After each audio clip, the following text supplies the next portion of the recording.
जोहार साथियों। चलिए, आज फिर से आप लोगों का स्वागत है आपके अपने यूट्यूब चैनल रांची वाला पे। जैसा कि लास्ट सेशन में हम लोगों ने रांची और एक और जिला था, कौन सा जिला था, गुमला, तो जिलों के बारे में पढ़ा था। अब चलिए, गुमला नहीं था, कौन सा था, तो लातेहार था। ठीक, रांची और लातेहार।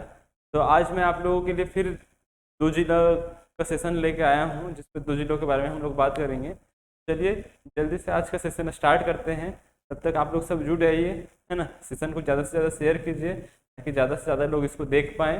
ठीक है, बहुत ही अच्छा कंटेंट है। तो आज का सेशन हम लोग यहीं से स्टार्ट करते हैं। आज हम लोग पढ़ेंगे गुमला जिला के बारे में। क्या है, देखिए, गुमला जिला जो है, इसका उपनाम क्या है भाई, तो अल्बर्ट एक्का की नगरी। इसको क्या बोला जाता है, अल्बर्ट एक्का की नगरी। ठीक है, अगर इसकी अवस्थिति की बात करें, तो इसकी स्थापना की बात करें सबसे पहले, तो इसकी स्थापना कब हुई थी, तो 18 मई 1983 को। 18 मई 1983। अवस्थिति बोलेगा तो ये झारखंड राज्य के दक्षिण पश्चिम भाग में है। किधर है, तो साउथ वेस्ट में है, झारखंड का साउथ वेस्ट यानी दक्षिण दक्षिण पश्चिमी भाग में। ठीक है, अब अगर हम इसकी सीमाएं की बात करें तो इसके पूर्व में कौन सा जिला है, रांची। पश्चिम में छत्तीसगढ़। उत्तर में लोहरदगा तथा लातेहार, है ना। उत्तर में लोहरदगा और लातेहार दोनों पड़ता है, और दक्षिण में क्या है, तो सिमडेगा है। ठीक है, नेक्स्ट अगर हम इसकी मुख्यालय की बात करें, ठीक है, इसकी मुख्यालय तो गुमला। ठीक है, गुमला का अगर हम लोग मुख्यालय देखें तो गुमला का मुख्यालय कहाँ हो जाएगा, तो गुमला का मुख्यालय आपका गुमला होगा। समुद्र तल से इसकी ऊंचाई कितनी होगी, तो 652 मीटर, और फीट में 2139 फीट। कुल क्षेत्रफल की बात करें तो कुल क्षेत्रफल कितना होगा, तो 5327 होगा। कितना होगा दोस्तों, 5327। जी बिल्कुल, आप देख सकते हैं यहाँ पे 5327 स्क्वायर किलोमीटर है। ठीक है, अगर पुरुष कुल जनसंख्या की बात करें, गुमला की कुल जनसंख्या कितनी है, तो कितना हो जाएगा, देखिए 10,25,000। कितना, 10,25,000। अगर यहाँ पे पुरुष जनसंख्या की हम बात करें कि कुल में पुरुष जनसंख्या कितनी है, तो 5,14,000। 5,14,000। अगर महिलाओं की जनसंख्या देखें तो 5,10,000।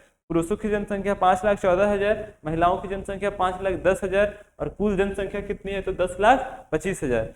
चलिए आगे देखते हैं नगरीय आबादी। यहाँ की नगरीय आबादी कितना है दोस्तों, यहाँ की नगरीय आबादी आपका 65,000 है। कितना है, 65,000। ठीक है, चलिए अगर इसका प्रतिशत पूछे नगरीय आबादी को तो कितना बोलेंगे, 6.35%। 6.35%। ठीक है, अब चलिए देखते हैं ग्रामीण आबादी। नगरीय आबादी हो गया, ग्रामीण आबादी यहाँ की कितनी है, तो 9,60,000। 9,60,000 जी। और अगर प्रतिशत में पूछे तो कितना बोलेंगे, तो 93.65%। 93.65%। जी बिल्कुल सही। चलिए नेक्स्ट देखते हैं। नेक्स्ट कौन पॉइंट क्या है हमारा, तो नेक्स्ट अगर आपको पूछे कि यहाँ का ग्रामीण आबादी हो गया, प्रतिशत हो गया, ग्रामीण आबादी कितना देखिएगा, 9,60,000। प्रतिशत में तो 9.65%। एसटी की संख्या, अनुसूचित जाति की संख्या, अनुसूचित जाति की संख्या पूछेगा तो कितना बताएंगे दोस्तों, तो ये आपका हो जाएगा 7 लाख, कितना हो जाएगा, 7,06,754, यानी 7 लाख याद रखिए। अगर एससी की संख्या, इसका प्रतिशत, एसटी का प्रतिशत अगर पूछेगा तो 68.94%। 68.94%। अगर एसटी की संख्या पूछेगा तो एसटी की संख्या कितनी हो जाएगी, 32,459। 32,459। जी बिल्कुल सही। अगर हम यहाँ पे कुल एसटी का प्रतिशत पूछें, बताइए एसटी का प्रतिशत कितना होगा, तो 3.4%। 3.4% है ना, 3.4%। और लिंगानुपात पूछेगा तो दोस्तों यहाँ की लिंगानुपात कितनी है, तो 993। 993 महिलाएं प्रति 1000 पुरुष, यानी 993 हो जाएगा। बाल लिंगानुपात तो 963। जनसंख्या घनत्व बोलेगा तो 191। पुरुष साक्षरता दर बोलेगा तो 75.55%। ठीक है, सुनते जाइएगा। महिला साक्षरता दर 55.90%। पुरुष साक्षरता दर 75, महिला साक्षरता दर 55, और कुल साक्षरता दर तो 65। देख रहे हैं, 75, 55, 65। 65 कुल हो गया, पुरुष 75 हो गया, महिलाओं का साक्षरता दर तो 55 हो गया। चलिए देखते हैं वाहन निबंधन संख्या। वाहन निबंधन संख्या कितनी है, तो J07 है। क्या है भाई, J07। चलिए अब देखते हैं हम लोग यहाँ पे अनुमंडलों की संख्या। ठीक है, क्या देखेंगे, तो अनुमंडल की संख्या। यहाँ अनुमंडल कितने हैं, तो 3। गुमला हो गया, चैनपुर और बसिया।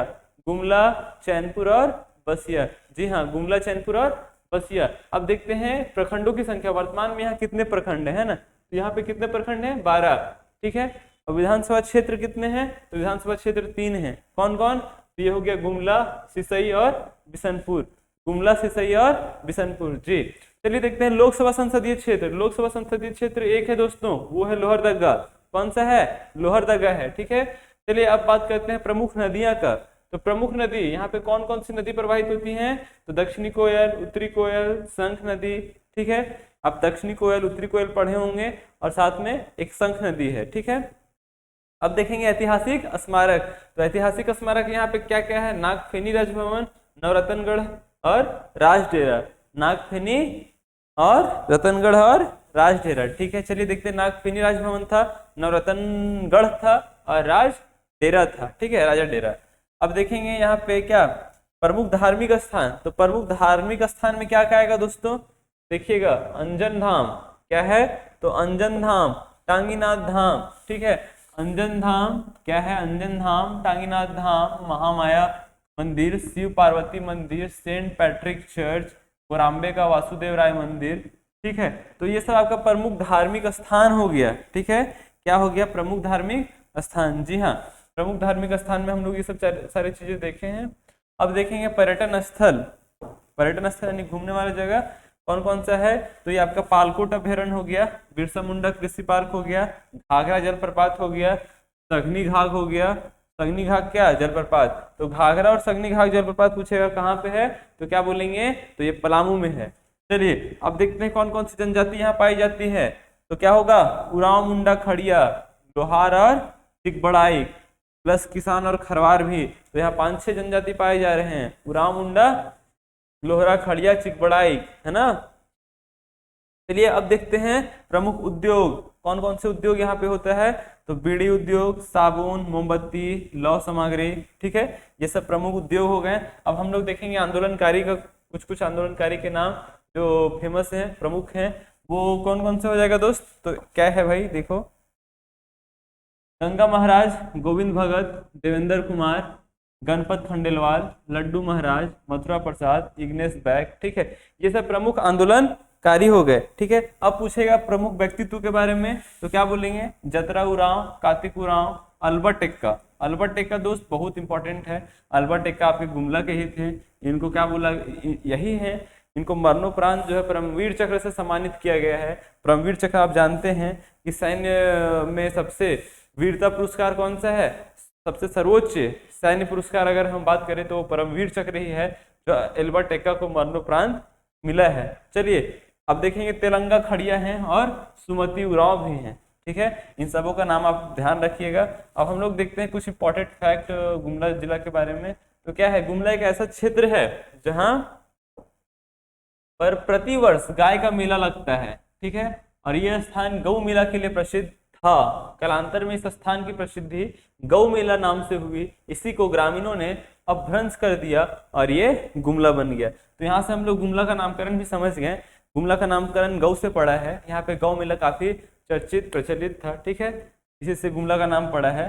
अब रामायण के अनुसार भगवान का जन्म स्थान गुमला में ही है और यहीं पर ऋषिमुख पर्वत भी स्थित है, जहां पर हनुमान जी सुग्रीव के साथ रहते थे, ठीक है, और गुमला में स्थित अंजन धाम हनुमान जी का जन्म स्थान है। देखिए कितना अच्छा जगह, कितना अच्छा फैक्ट है ये कि हनुमान जी का आपको जन्म स्थान पूछेगा तो क्या होगा, अंजन धाम, और ये अंजन धाम कहाँ है, तो अपना गुमला में है, ठीक है। और क्या है इसमें भाई, तो गुमला शहर से करीब 75 किलोमीटर दूर, रांची से करीब 150 किलोमीटर दूर, घने जंगलों के बीच क्या कौन सा मंदिर है, तो टांगीनाथ मंदिर है, टांगीनाथ मंदिर। तो इसकी विशेषता क्या है, देखिए यहाँ पर आज भी भगवान परशुराम का फरसा जमीन में गड़ा हुआ है। भगवान परशुराम को आप जानते ही हैं, ठीक है, बहुत ही गुस्सैल है ना, उनका फरसा आज भी जो है टांगीनाथ धाम में गड़ा हुआ है। झारखंड में फरसा को टांगी कहा जाता है, इसलिए इस स्थान का नाम टांगीनाथ धाम पड़ गया, ठीक है। धाम में आज भी भगवान परशुराम के पद चिन्ह मौजूद हैं, ठीक है। तो आप टांगीनाथ नाम सुन के ही समझ सकते हैं, टांगी तो आप लोग समझते हैं, झारखंड में फरसा को क्या बोला जाता है, टांगी, तो वहां पे टांगीनाथ क्यों पड़ा, क्योंकि परशुराम का फरसा वहां अभी भी जमीन मिट्टी के अंदर धंसा हुआ है, ठीक है। अब देखेंगे हम लोग यहाँ पे क्या, चलिए देखते हैं, सगनी जलप्रपात, शंख नदी, यहाँ की और क्या क्या विशेषताएं हैं भाई, तो यहाँ पे देखिए सघनी जलप्रपात यहीं पे है, संक नदी पर स्थित है। गुमला के कोराम्बे में हल्दी घाटी मंदिर स्थित है। गुमला के दोईसागढ़ में नवरत्न किला स्थित है।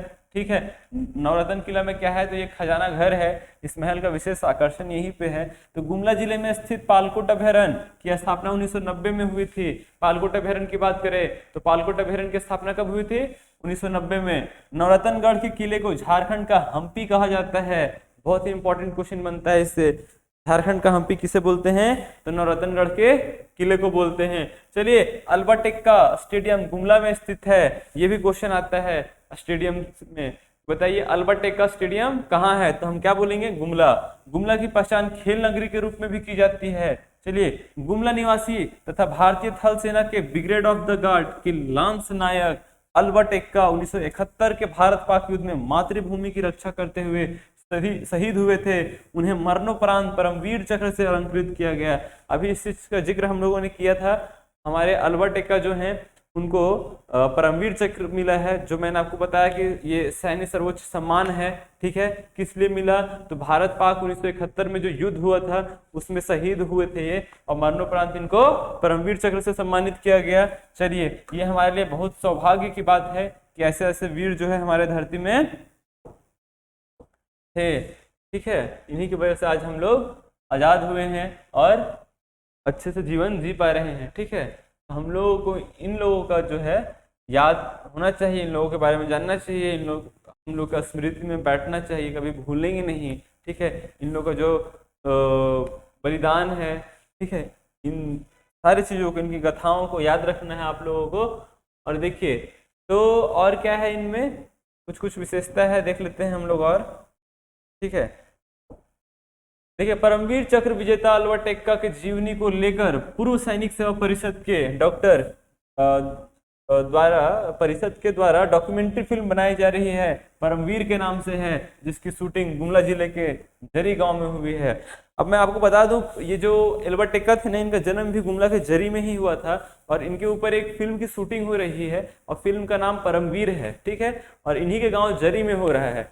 क्योंकि इन्हीं के ऊपर फिल्म है तो इनके गांव जाके हो रहा है वो शूटिंग। ठीक है, गुमला जिला के कार्तिक उरांव ने 1968 ईस्वी में अखिल भारतीय आदिवासी विकास परिषद की स्थापना की। वे विश्व के सबसे बड़ा परमाणु संयंत्र हिमंटन पॉइंट के प्रमुख डिजाइनरों में से एक थे। उन्होंने आगे चलकर HEC में नौकरी की तथा 3 बार लोहरदगा से सांसद एवं केंद्रीय मंत्री रहे। तो देखिए, ये कार्तिक उरांव भी बहुत चर्चित व्यक्तित्व हैं।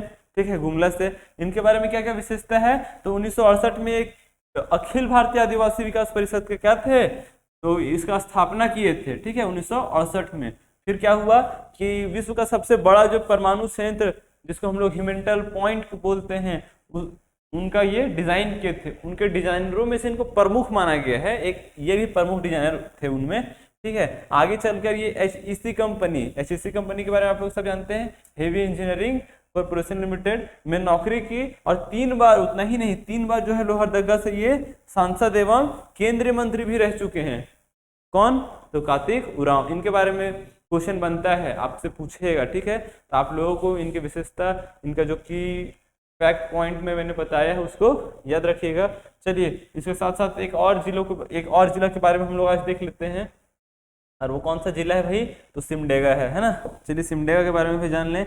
सिमडेगा का उपनाम पूछेगा तो क्या हो जाएगा, ये खेल की नगरी भी बोला जाता है। इसको क्या बोला जाता है, खेल की नगरी।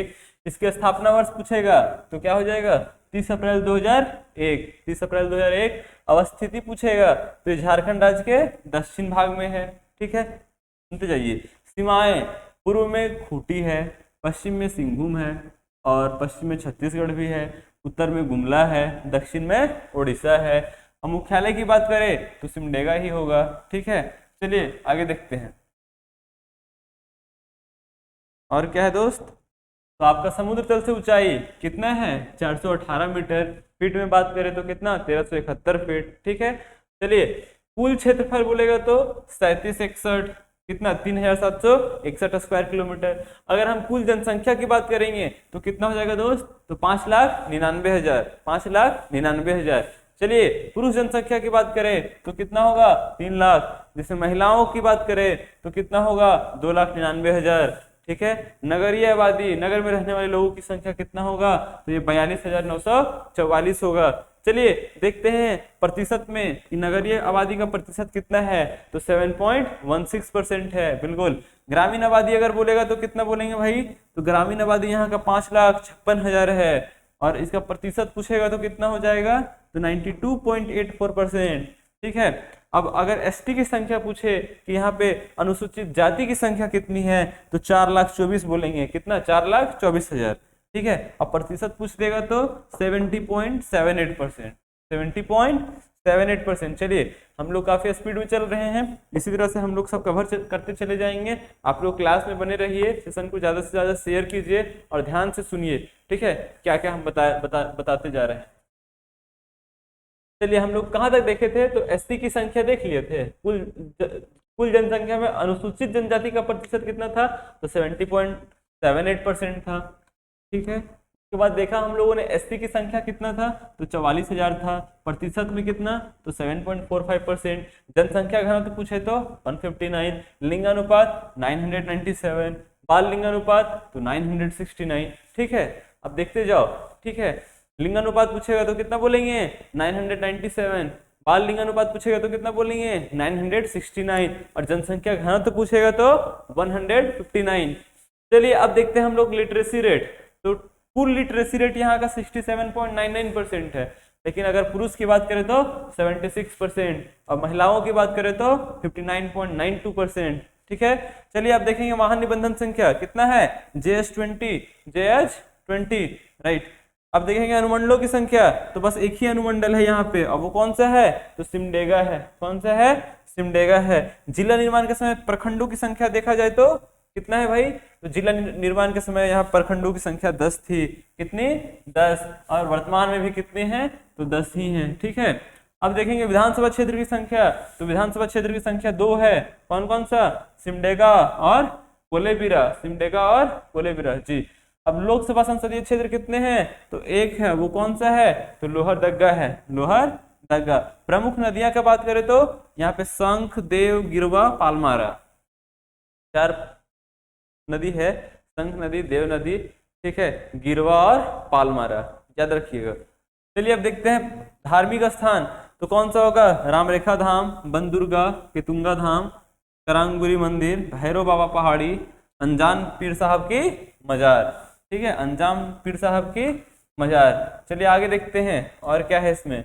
पर्यटन स्थल की बात करें हम लोग, क्या, तो पर्यटन स्थल, पर्यटन स्थल में कौन कौन सा हो दोस्त, तो केला घाघ बांध हो गया, क्या हो गया, केला घाघ बांध, क्या, तो केला घाघ बांध। उसके बाद तो कोबांग का बांध, राज डेरा, ठीक है, ये सब पर्यटन स्थल हो गए, केला घाघ, कोबांग बांध, राज डेरा।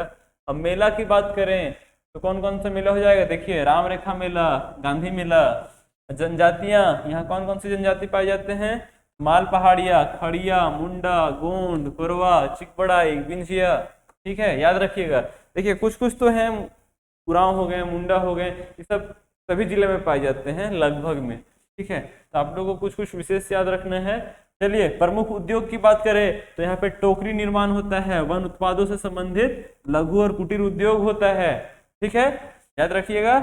नेक्स्ट अगर हम लोग प्रमुख व्यक्तित्व की बात करें तो क्या होगा, सिल्वानुस डुंगडुंग, माइकल किंडो, मसीरा सुरीन, सुमराय टेटे, जस्टिन करकेट्टा, विमल लकड़ा, वीरेंद्र लकड़ा, एडलिन करकेट्टा, अंशुता लकड़ा, आश्रिता लकड़ा, एलमा गुड़िया, पुष्पा टोपनो, सुनीता जेम्स करकेट्टा, सब चर्चित और बहुत ही प्रसिद्ध व्यक्ति हैं, और ये याद रखना भी बहुत जरूरी है, क्वेश्चन इससे पूछा जाता है, ठीक है। तो ये सब आप याद रखेंगे। चलिए आगे देखते हैं और कुछ है क्या, तो इसके बारे में भी थोड़ा कुछ हम लोग महत्वपूर्ण तथ्य अगर पढ़ लें तो एग्जाम में पूछा ही जाता है। देखिए प्राचीन काल में जो है सिमडेगा को बीरू कैसलपुर परगना के नाम से जाना जाता था, ठीक है। तो राजा कतंग देव का राज्य था ये, ठीक है। इसका पुराना नाम क्या था, कैसलपुर, बीरू कैसलपुर परगना।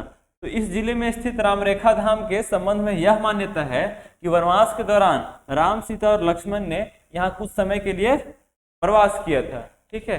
ये जो अभी हम लोगों ने रामरेखा धाम मेला पढ़ा, रामरेखा धाम धार्मिक स्थान पढ़ा, वहाँ की विशेषता क्या है, तो जब राम, सीता और लक्ष्मण जी का वनवास था तो उन लोगों यहाँ क्या किए थे, ठहरे थे, प्रवेश किए थे, प्रवास रुके थे। ठीक है, तो सिमडेगा जिले को खेल की नगरी कहा जाता है।